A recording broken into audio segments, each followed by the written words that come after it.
Di TikTok itu ada challenge malaikat maut.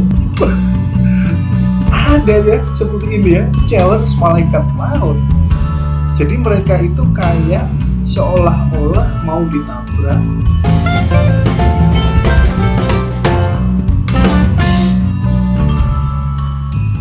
Assalamualaikum Sobat Poin Berdaya, jumpa lagi di channel kita, channel yang keren, channel yang memberdayakan kita semua. Oke sobat, kali ini kita ada di segmen break kita untuk reaksi. Tentang apa? Ikuti terus.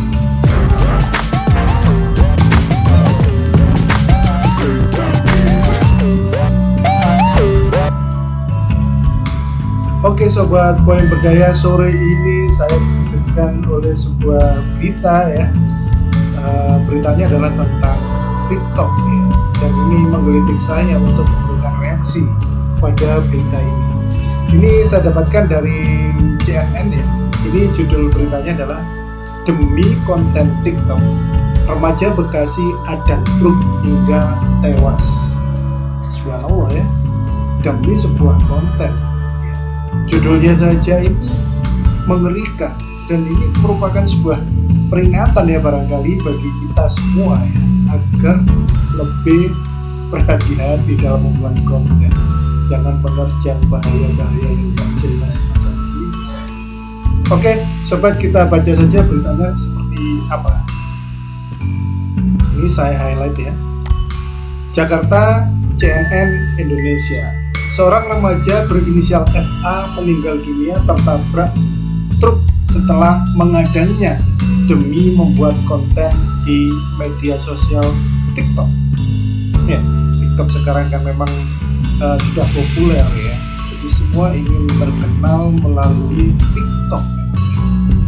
Tapi harusnya konten-konten yang lebih positif ya. Kita lanjut.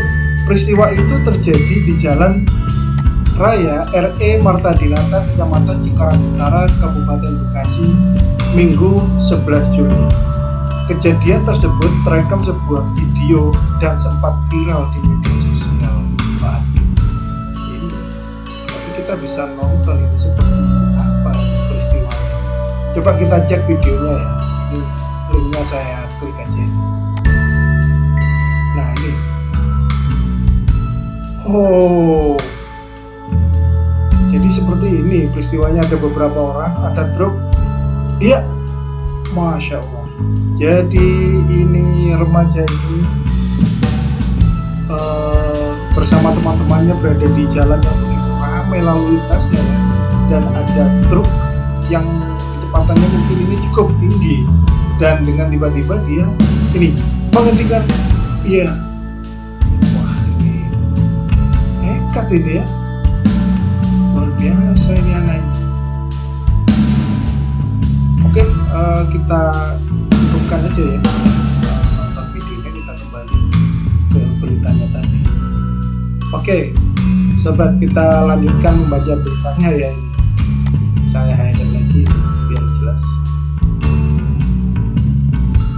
Kasat Lantas Bekasi Kompol Argowiono mengungkapkan saat kejadian korban sedang beraksi untuk menghadang truk yang melintas tersebut. Tadi kita saksikan ya, remaja tadi bersama beberapa temannya ada di pinggir jalan. Jalan tersebut lalu lintasnya ramai. Kemudian begitu tahu ada truk yang datang dengan cepat ya, dengan kecepatan yang cukup tinggi rupanya, tiba-tiba remaja yang disebut FA tadi itu menghadang dengan menggunakan kedua tangan. Tapi tentu saja videonya disensor, dihentikan sampai di situ.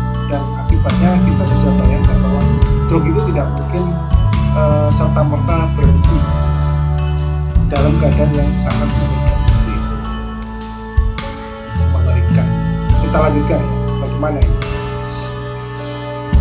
Menurutnya, aksi pengadangan itu nekat dilakukan korban untuk dijadikan sebuah konten video di TikTok. Ya memang kalau kita amati ya, video-video TikTok itu video-video singkat yang kontennya selama ini relatif sensasional ya dibanding edukasional. Setidaknya yang lebih banyak tersebar itu yang sensasional, tapi konten-konten yang positif juga banyak yang sifatnya edukasi, religi itu ya bagus sih. Cuma kadang kalah terkenal, dalam arti kalah viral ya dengan konten-konten yang mendekati bahaya-bahaya atau mendekati video-video yang suram atau yang semacamnya seperti itu lebih viral biasanya dan diteruskan di grup-grup WA. Nah, selanjutnya Sobat Poin Berdaya, saya baca terus beritanya. Aksi itu dilakukan oleh korban bersama teman-temannya berinisial R yang kini tengah menjalani perawatan di rumah sakit akibat luka dalam peristiwa tersebut. Untuk si R ini dirawat. Ya semoga saja R ini terselamatkan sehingga bisa memberikan keterangan lebih jelas kepada polisi nanti bagi. Lanjut, ini sobat, saya highlight lagi. Di TikTok itu ada challenge malaikat maut. Ada ya seperti ini ya, challenge malaikat maut. Jadi mereka itu kayak seolah-olah mau ditabrak, dia minggir. Kata Argo saat dihubungi Kamis 15 Juli. Malaikat maut di challenge. Ini gimana ini cara berpikirnya anak-anak pembuat konten ini ya? Kenapa dia tidak membuat challenge yang lain yang lebih positif ya? Walaupun sama-sama menguji adrenalin ya. Kalau truk dengan kecepatan tinggi tiba-tiba dihadang, ya sama saja dengan menghadang kereta. Kereta itu tidak bisa melakukan pengereman secara mendadak. Truk pun juga demikian, kalau kecepatannya tinggi ya dia bisa mengerem, tapi sisa-sisa kecepatannya itu ya masih cukup lah untuk menerjang apa yang ada di depan truk itu. Jadi cukup bahaya sekali. Jadi ini saya baru dengar ini ada challenge malaikat maut ini. Nanti saya cari info lebih jauh ini, benar di TikTok itu ada challenge malaikat maut. Kalau benar berarti ya saya cukup tertinggal ya, karena saya tidak menonton TikTok selama ini. Oke, kita lanjutkan dulu ya teman. Ini ya, berdasarkan keterangan teman-temannya diketahui bahwa ini bukan kali pertama korban membuat konten tersebut. Total sudah ada 7 konten video yang dibuat oleh korban. Luar biasa ya. Berarti sebelum video ini pasti ada video-video sebelumnya nih yang kurang lebih kontennya seperti ini, rempet maut. Namanya saja challenge malaikat maut ya. Ngeri. Jujur ngeri kalau melihat ada challenge seperti ini. Gak bisa kebayang gitu ya. Ini saya belum lihat ini nggak tahu sama bahayanya dengan video yang tadi atau level challenge-nya itu dari video pertama sampai video kedua tantangannya apa seperti apa. Luar biasa ya. Saya lanjutkan membacanya ya. Oke sobat Poin Berdaya, dari pengakuan teman FA, korban juga sengaja membuat konten video tersebut agar terkenal.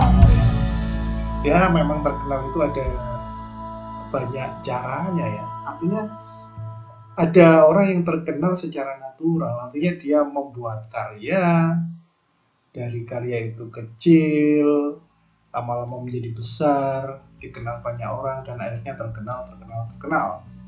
Itu butuh proses waktu yang cukup lama, organik gitu ya. Ada juga yang terkenal karena kebetulan ya, karena dia telah melakukan sesuatu apa yang tidak sengaja, itu juga bisa terkenal.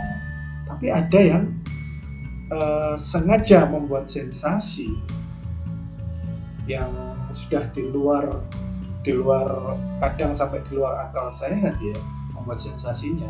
Dan kalau sukses ini juga bisa menjadikan seseorang itu terkenal, karena ini sudah banyak orang-orang terkenal di media sosial itu hanya karena dia melakukan sesuatu yang di luar kelaziman lah ya, termasuk si FA ini. Cuma sayang ya, FA ini apa yang dia lakukan memang terlalu mengandung unsur bahaya ya. Oke, ini berita seterusnya. Oke, sobat, ini terusannya. Kalau dari versi saksi, temannya itu niatnya hanya ingin terkenal supaya viral. Itu kan membahayakan, ucap Argo. Ya, setuju Pak Argo ya. Kalau cara yang dipakai untuk terkenal adalah hal-hal yang seperti dilakukan FA dan kawan-kawan tadi, memang itu cukup membahayakan itu. Polisi masih mendalami peristiwa kecelakaan tersebut, termasuk melakukan pengejaran terhadap sopir truk. Loh, kok dikejar ini? Ini berarti sampai sekarang sopir truk ini tidak diketahui keberadaannya. Tabrak lari kah? Wah, saya khawatir ini. Khawatir sopirnya ini melarikan diri, padahal dia juga belum tentu salah ya. Ya itu mungkin manusiawi saja, setelah menabrak dia takut berurusan dengan hukum, terlepas dia benar atau salah, dia melarikan diri. Ya memang ada orang yang memilih begitu ya, daripada memilih bertanggung jawab secara langsung ketika kejadian. Jadi sampai sekarang supirnya ini belum diketemukan. Ini saya lanjutkan bacanya, tinggal beberapa paragraf ya. Sebab ada kemungkinan bahwa supir truk tersebut merupakan tersangka dalam kasus ini karena dia langsung kabur usai kejadian. Ya, bisa saja ya, mungkin polisi menetapkan dia sebagai tersangka ya, tersangka karena kabur ya, atau karena ada unsur kesengajaan atau apa, itu tergantung hasil penyidikan dari kepolisian ya, yang bisa menentukan bahwa si supir ini akan menjadi tersangka dan akan diajukan ke meja hijau nantinya ya. Tapi ada lanjutannya ini sobat. Kendati demikian, Argo menyebut pihaknya mesti lebih dulu meminta keterangan dari supir truk untuk memastikan apakah ada unsur kesengajaan dalam peristiwa tersebut. Ya, kesengajaan itu ada di dalam hati pelaku ya, yang tahu bahwa dia sengaja atau tidak. Atau mungkin kadar kesengajaannya itu berapa persen ya, tidak sengajanya berapa persen. Mungkin bisa saja supir itu gemes melihat anak ini kok seperti ini, jadi dia melambatkan ketika mengerem, bisa saja. Atau dia memang betul-betul kaget begitu melihat tiba-tiba ada anak menghentikan, dia ngerem mendadak tapi tidak mampu menghentikan mobil seketika, bisa. Nah, ini yang tahu siapa ini. Paragraf terakhir, sobat sekalian. Yang pasti langkah-langkahnya kita masih cari si pengemudi. Jadi belum ditemukan sobat. Cuma kita belum bisa tetapkan dia jadi tersangka. Harus kita minta keterangan dari Argo. Ya, kalaupun dia menjadi tersangka, yang memutuskan dia bersalah atau tidak itu tetap pengadilan. Jadi hakim nanti akan memutuskan apakah si supir ini melakukan sebuah kesengajaan, melakukan kelalaian sehingga mengakibatkan seseorang itu meninggal dunia ya karena kelalaiannya. Ini hanya hakim yang tahu ya.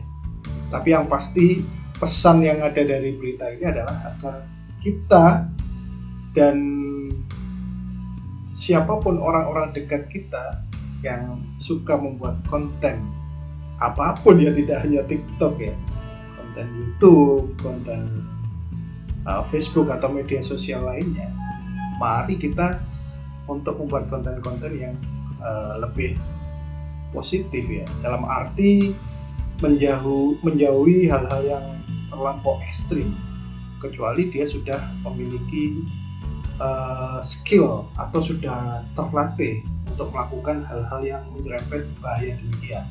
Kalau tidak ya akibatnya bisa fatal ya, bisa seperti FA dan kawan-kawannya. Oke sobat, demikian reaksi berita kali ini ya. Jadi saya mereaksi berita tentang pemuda atau remaja yang tewas dilindas truk gara-gara demi sebuah konten TikTok. Semoga hal ini menjadi pelajaran kita semua. Terima kasih, sampai jumpa. Salam.